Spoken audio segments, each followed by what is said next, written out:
Саламатсыздарбы, урматтуу депутаттар, урматтуу төраганын орун басары.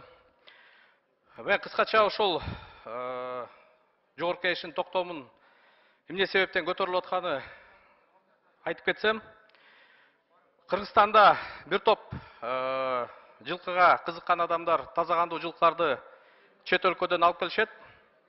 Документтери бар, мисалы айгырларды алып келет, бейлерди алып келет. Бирок тилекке каршы ошол арасынан чыккан төлгө Кыргызстанда документ бере турган орган жок да. Мисалы Англиядан, Ирландиядан, Америкадан, Чехиядан, Польшадан кымбат $100 000 турган айгырлар, бейлер келип атат. Бирок ошолордун ортосунан алынган кулундарга Кыргызстанда бере турган документ бере турган орган жок. Булар кийин кымбат баага сатылыш эмес, сатмак түгүл, эл аралык чабыштарга чапканга дагы мүмкүнчүлүк берилбейт. Анан бизде бир топ ушул тармакка кызыккан, ушул жака тармакка инвестиция кылган сайыпкерлер үчүн, чарбалар үчүн асыл тукум кармаган чарбалар үчүн бир топ кыйынчылыктар туудурулат. Анткени булар тилекке каршы ошол мен айткандай бүгүнкү күндө керек болсо Казакстанга дагы чабууга тыюу салынып келатат. Эгерде таза кандуу деген паспорту жок болсо. Анан бизде ушул экономикага да чоң түрткү болот эле. Анткени Кыргызстанда эми сайыпкерчилик каныбызда бар, жылкы бакканга жөндөмүбүз бар. Тилекке каршы эл аралык мына 1 миллиарддан ашык акча сарпталган Чолпон Атада ат майдан курулду. Бирок бир да эл аралык кат чабыштар болбойт. Анткени бизде мен айтып кеткендей таза кандууну далилдей турган бизде орган жок.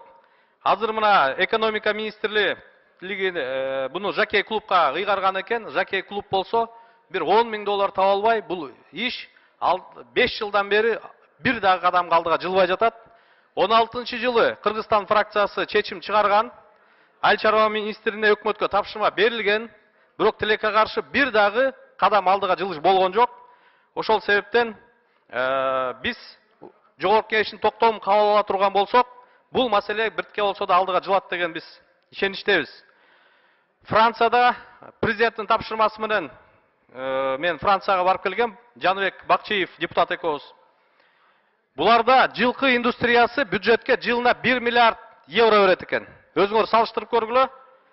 Рено канча деген машина чыгарган Рено Франциянын бюджетине 420 миллион евро берсе, Peugeot 1 миллиардтын тегерегине берсе, ошондо жылкы индустриясы Peugeot менен бирдей 1 миллиард еврога жакын бюджетке акча берет экен. Францияда жылкы индустриясы сыртка курал жарактан түшө турган акчадан дагы көбүрөөк акча бюджетке берет. Ошол себептен урматтуу депутаттар, сиздерди ушул токтомду кабыл алуу боюнча колдоп берет деп мен ишенем. Мен ойлойм, мамлекет үчүн, бюджет үчүн, экономика үчүн, экономиканын ичинде туризм багыты үчүн чоң салым болот деп биз ишеничтебиз. Эгерде биз таза кандуу жылкыларды Кыргызстанда каттай турган органды жөнгө сала турган болсок. Рахмат.